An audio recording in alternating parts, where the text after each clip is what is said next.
Acara ini didukung oleh... Sebelum menonton, jangan lupa like, subscribe, dan tekan tombol lonceng. Selamat menyaksikan. Salam pemirsa Arjuna yang setia, kembali bersama kami dalam acara Jendela Sawit Nusantara. Di segmen pertama, ada sebuah kata-kata yang menarik, disebut harta karun, yang terakhir disampaikan oleh Profesor Didi. Dan ada lagi satu kata-kata yang menurut saya agak sedikit bisa kita koreksi, ialah limbah. Nah, mungkin apakah kita masih akan menggunakan kata limbah atau kita akan menggunakan kata by product dari perkebunan sawit atau side product dari perkebunan sawit. Karena kalau kata-kata limbah rasanya seperti yang Pak Profesor Hasanuddin mengatakan negatif, ya, sudah menjadi suatu konotasi negatif. Nah, di dalam segmen kedua ini kita akan bahas harta karun dalam bentuk pupuk dan harta karun dalam bentuk listrik. Dan ternyata bisa dibuat juga dalam bentuk produk-produk yang berkaitan dengan otomotif, yaitu safety helmet dan lain sebagainya. Silakan Pak Darmono, kita lanjutkan bagaimana kita menggali harta karun masa kini. Baik, Pak Yuda, jadi akan kita lanjutkan ya, Pak Dr. Heri Derajat. Ini kan banyak sekali ya opini-opini negatif tentang sawit ya. Kemudian tentunya hal yang sangat menarik adalah bahwa sawit adalah produsen gas metan yang paling tinggi gitu loh. Nah, ini tentunya akan membuat para buyer, para konsumen baik di dalam negeri dan luar negeri ini kan menjadi banyak pertanyaan ketika mereka menggunakan produk-produk sawit. Tentunya ini bagaimana pemerintah Indonesia, Pak Er, menyikapi hal ini. Silakan Pak Er. Baik, terima kasih Pak Darmono. Yang saya hormati para narasumber dan juga Pak Yuda. Saya mau menyampaikan mengenai kriteria ISPO terkait pengelolaan limbah sawit. Jadi limbah sawit ini merupakan salah satu yang sangat diperhatikan di dalam penerapan sertifikasi perkebunan kelapa sawit berkelanjutan Indonesia. Jadi di dalam prinsip yang ketiga, yaitu mengenai pengelolaan lingkungan hidup, sumber daya alam, dan keanekaragaman hayati, pengelolaan limbah ini diperhatikan dan diatur dalam 3 kriteria. Saya akan coba dalam screen ini. Ini prinsip yang ketiga di dalam sertifikasi kelapa sawit berkelanjutan Indonesia, yaitu pengelolaan lingkungan hidup, sumber daya alam, dan keanekaragaman hayati. Itu diatur dalam 3 kriteria ya. Salah satu adalah ini saya sampaikan mengenai pelaksanaan izin terkait lingkungan. Pelaku usaha perkebunan harus melaksanakan kewajibannya sesuai izin lingkungan. Di sini ada 3 indikator yang harus diperhatikan, yaitu pertama harus memiliki dokumen terkait hasil pengelolaan dan pemantauan lingkungan, termasuk pelaporannya kepada institusi yang berwenang. Dalam hal ini mengenai pengelolaan limbah. Kemudian indikator yang kedua, pabrik kelapa sawit memiliki izin pemanfaatan limbah cair untuk lain aplikasi maupun pembuangan ke badan air yang sesuai dengan ketentuan baku mutu yang berlaku. Kemudian indikator yang ketiga adalah memiliki instalasi pengelolaan air limbah atau INPAL untuk memenuhi baku mutu air limbah dan memiliki instalasi pengelolaan air limbah atau IPAL yang memadai. Kemudian kriteria yang kedua ini diatur juga 4 indikator, yaitu mengenai pengelolaan limbah. Pertama adalah mempunyai SOP mengenai pengelolaan limbah padat, maksudnya ini padat, cair, dan udara. Kemudian mempunyai dokumen pelaporan pengelolaan dan pemantauan limbah kepada instansi yang berwenang, memiliki dokumen izin dari pemerintah daerah untuk pembuangan air limbah ke badan air, memiliki izin dari Menteri KLHK untuk unit pengolahan yang membuang air limbah ke laut, dan terpenuhinya baku mutu air limbah yang dibuang dan atau dimanfaatkan sesuai dengan baku mutu limbah pembuangan dan atau pemanfaatannya. Kemudian kriteria yang ketiga adalah mengenai pemanfaatan limbah itu sendiri. Indikatornya adalah memiliki SOP pemanfaatan limbah untuk padat, cair, dan udara, melaksanakan pemanfaatan limbah dan bukti implementasi pemanfaatan limbah padat, cair, gas, dan udara, termasuk upaya untuk memastikan tidak adanya dampak negatif terhadap pekerja dan masyarakat. Kemudian mempunyai laporan hasil pengawasan dan proses pengelolaan dan pemanfaatan limbah yang dilaporkan secara berkenan kepada Badan Lingkungan Hidup setempat. Jadi ini kriteria-kriteria ini harus dipenuhi oleh pabrik kelapa sawit yang terintegrasi ataupun yang tidak, sesuai ketentuan peraturan perundangan yang berlaku. Apabila ada yang tidak bisa memenuhi, tentu dalam sertifikasi perkebunan kelapa sawit berkelanjutan sesuai peraturan Menteri Pertanian nomor 38 tahun 2020 tidak akan diberikan sertifikat ISPO-nya. Mereka harus memenuhi kekurangannya dan diberikan waktu selama 6 bulan. Apabila tidak bisa terpenuhi, mungkin sistem sertifikasinya tidak bisa diberikan. Untuk itu saya kira ini sangat keraguan-keraguan tadi yang sudah diutarakan oleh Mbak siapa tadi lupa. Angel, ya, Mbak Angel, saya kira sesuai ketentuan harus dipenuhi segala sesuatunya sehingga yang dampak yang dikhawatirkan terhadap pencemaran, merusak lingkungan itu saya kira bisa kita hindari dan kita minimalisir. Demikian saya kira mengenai kriteria ISPO ini yang menyangkut pengelolaan limbah sawit. Demikian, terima kasih. Baik, terima kasih Dr. Derajat ya. Tadi sudah jelas, ini sudah ada dibentengi ya oleh pemerintah mengenai bagaimana kita menghemat air, bagaimana kita mengolah limbah, bagaimana. Jadi tentunya mencakup juga bagaimana pengelolaan kebun yang baik. Jadi kembali lagi ke Profesor Udin ini mengenai tadi apa yang disampaikan oleh Pak Derajat tadi. Ini kan memang sudah ada aturannya, Prof. Apakah di lapangan itu memang ya, pengelolaan limbah itu seperti yang kita harapkan, Prof? Dan kemudian juga tentunya kalau tadi menghasilkan listrik misalnya itu berapa besarnya tadi ya? Gimana, Prof? Baik, ya terima kasih Pak Darmono, para pemirsa Eljon TV yang saya hormati. Memang kalau pertanyaannya itu bagaimana di lapangan, tentunya ini sangat-sangat bervariasi. Ya. Sangat bervariasi. Ada yang memang sudah mempunyai IPAL yang memadai. Tadi syaratnya kan IPAL memadai dan bekerja baik. Ya. IPAL-nya ada memadai, tapi mesinnya ini kan biasanya karena biological treatment, mesinnya itu kan bakteri, mikroba. Mikrobanya tidak bekerja dengan baik atau belum bekerja dengan baik. Nah, sehingga baku mutunya belum tercapai. Nah, itu kalau di lapangan barangkali yang begitu masih ada. Ya. Walaupun karena laporannya reguler harus disampaikan ke Badan Lingkungan Hidup setempat, maka ada pembinaan dari Badan Lingkungan Hidup setempat untuk melakukan improvement sehingga aturan yang tadi disampaikan oleh Pak Derajat itu bisa dipenuhi. Ya. Nah, kemudian sekarang trennya itu adalah bagaimana kita bisa memanfaatkan hasil samping, bukan limbah lagi, karena limbah itu sudah konotasinya tidak bisa dimanfaatkan yang tidak berguna. Nah, ini kalau dimanfaatkan, ya, pabrik dengan 30 ton TBS per jam itu bisa menghasilkan biogas sekitar 550 normal meter kubik biogas per jam.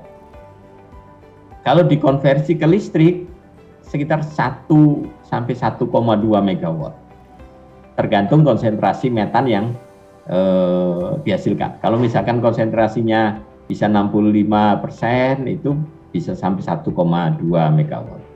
Bayangkan kalau ada 1.000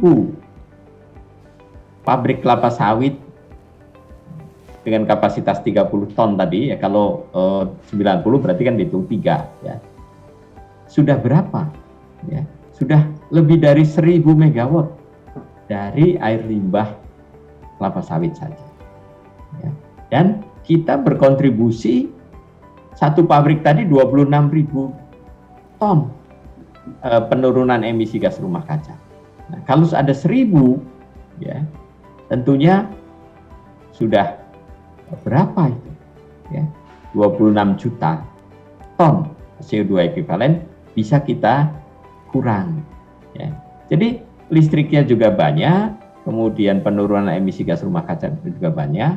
Nah, kemudian dengan adanya Perpres 98 tahun 2021 tentang nilai ekonomi karbon, ya mudah-mudahan ini segera peraturan menteri dan petunjuk teknis di bawahnya itu segera keluar, sehingga orang yang atau lembaga atau pabrik sawit yang bisa menurunkan emisi gas rumah kaca ini bisa dapat penghasilan tambahan dari sertifikat emission reduction-nya. Nah, ini barangkali sangat-sangat penting ya. Dan dari air limbah yang sudah diolah tadi, CN rasionya sudah rendah, kandungan nutrisi juga cukup baik ya. Kalau dimanfaatkan untuk pupuk sangat-sangat baik. Kalau lahannya itu tidak bisa untuk lain aplikasi karena misalnya ada di lahan gambut atau permeabilitasnya terlalu tinggi dan sebagainya. Sekarang berkembang keluar dari digester anaerobik biogas itu diambil sludge-nya. Sludge-nya diambil sehingga sludge-nya inilah yang dikembalikan ke kebun, airnya lebih rendah kualitas beban pencemarannya sehingga bisa memenuhi baku mutu. Nah, ini sekarang terus berkembang dan bahkan ada yang sedang mencoba itu dikembalikan lagi untuk air proses. Untuk air proses, sebenarnya untuk air minum pun bisa. Kualitasnya itu BOD-nya udah sangat-sangat rendah. Ya. Baik, Prof. Saya akan lanjut ke Profesor Didik ini, Profesor Didik Azhar Gunadi. Prof, sekarang kan isunya atau faktanya ya, bukan isu lagi, itu pupuk kan mahal sekali, pupuk kimia ya. Nah ini apa, tadi sudah dikatakan memang bisa menghemat 50%, tapi bagaimana ini bisa menjadi gerakan nasional, Prof? Oke, terima kasih. Apa suara saya jelas ya? Jelas.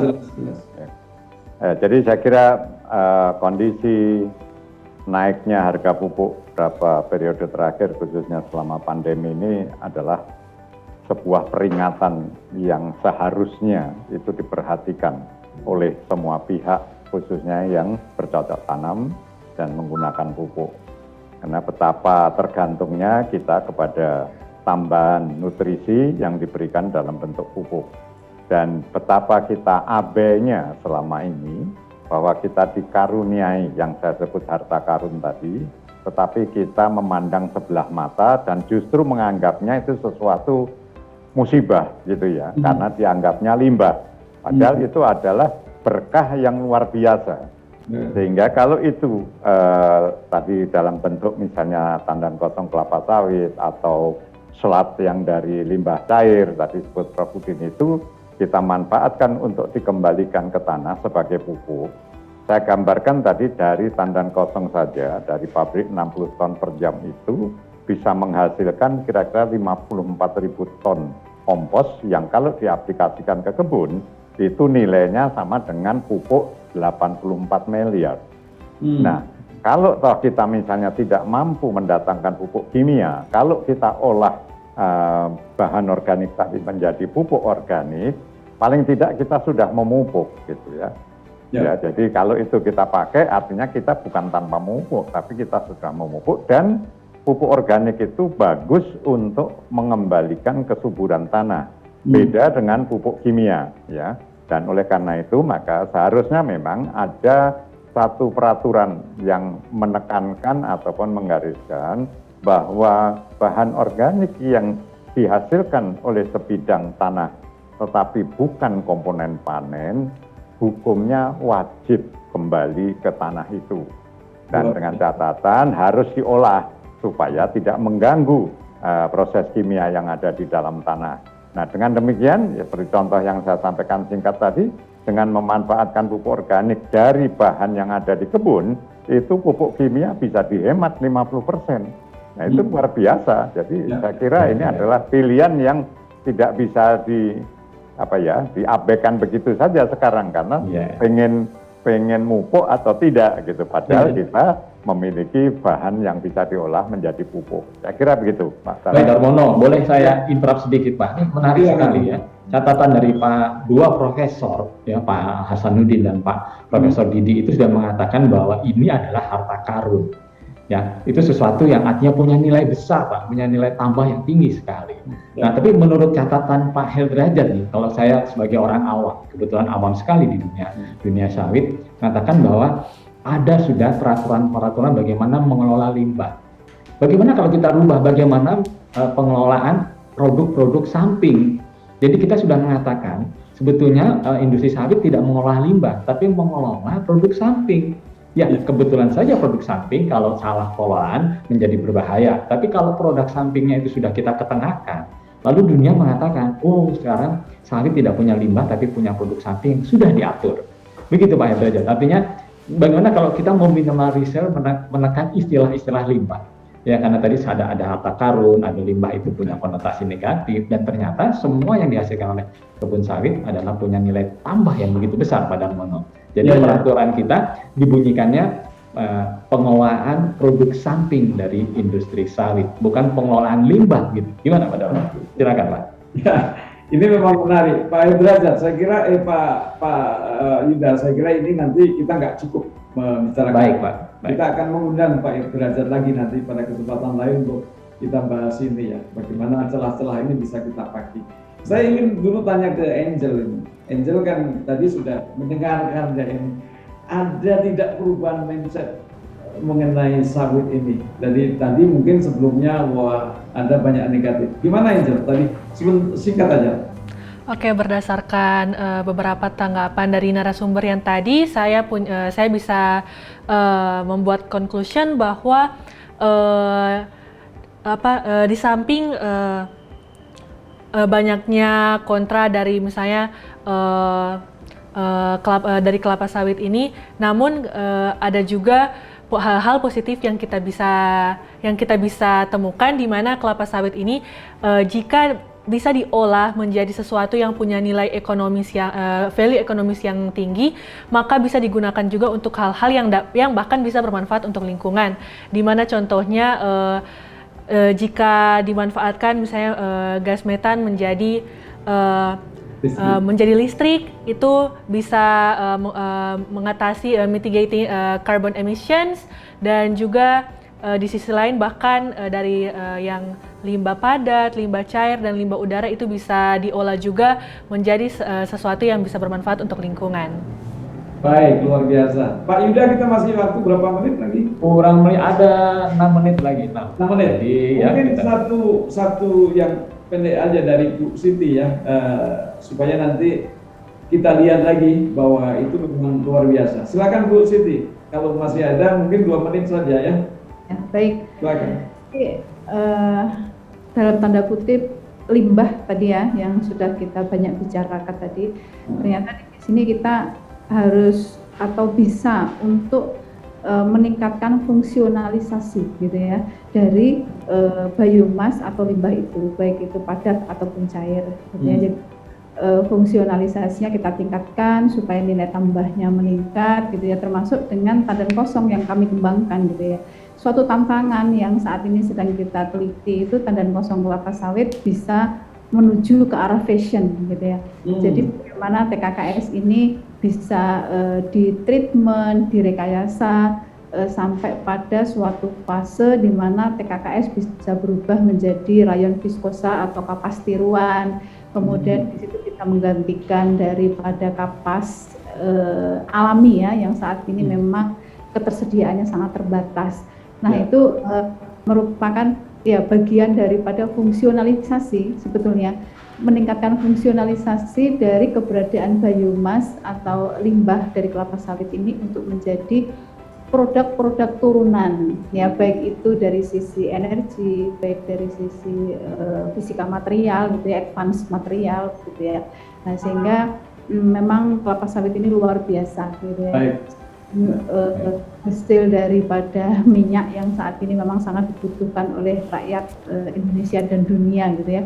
Tapi bisa menghasilkan suatu produk-produk turunan yang tidak kalah menarik dan penting untuk kehidupan kita ini.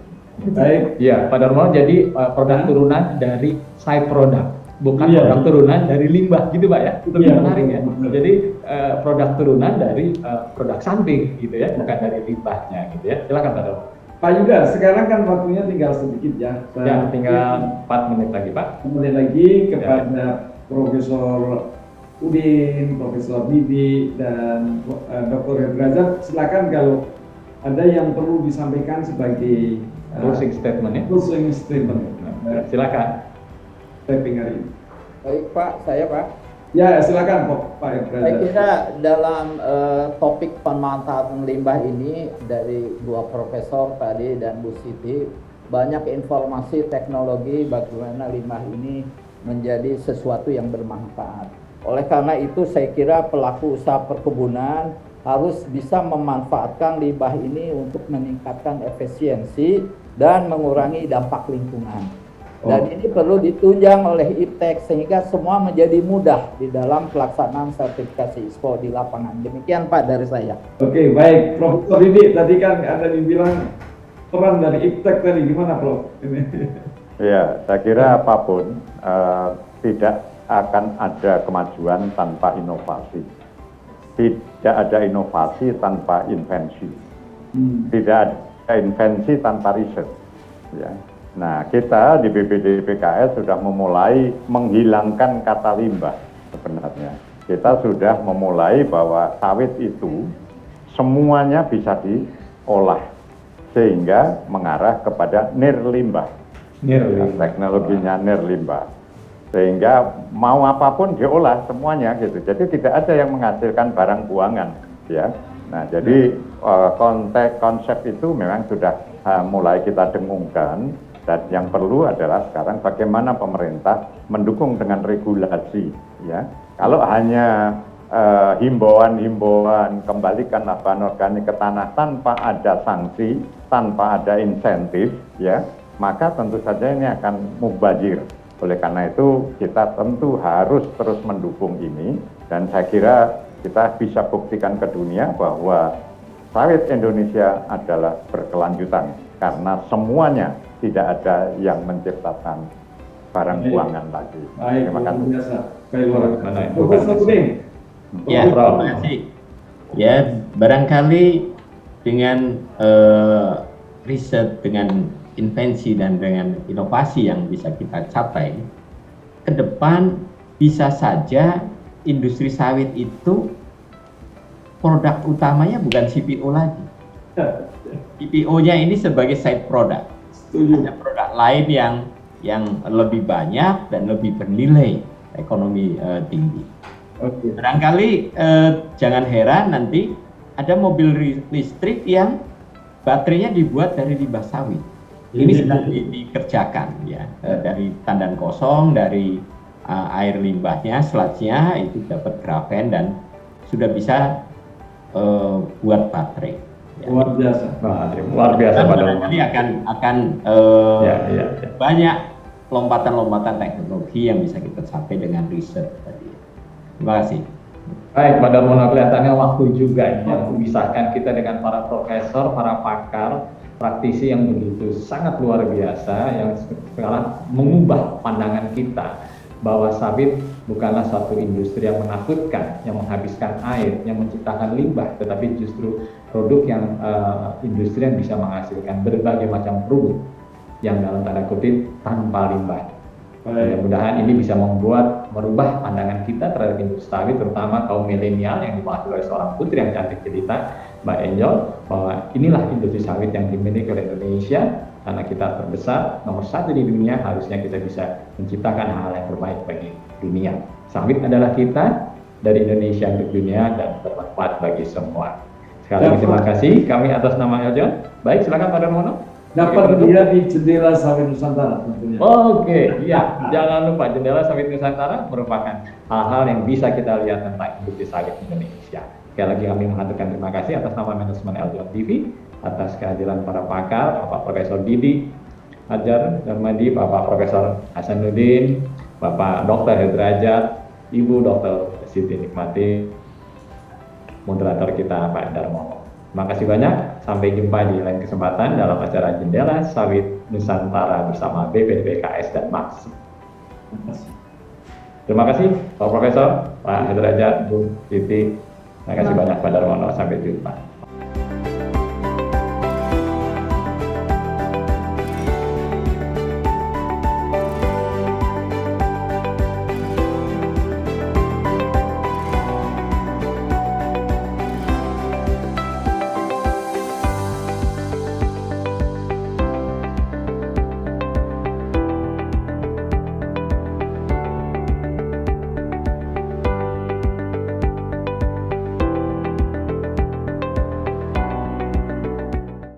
So, saya Mawar Salem, pamit undur diri.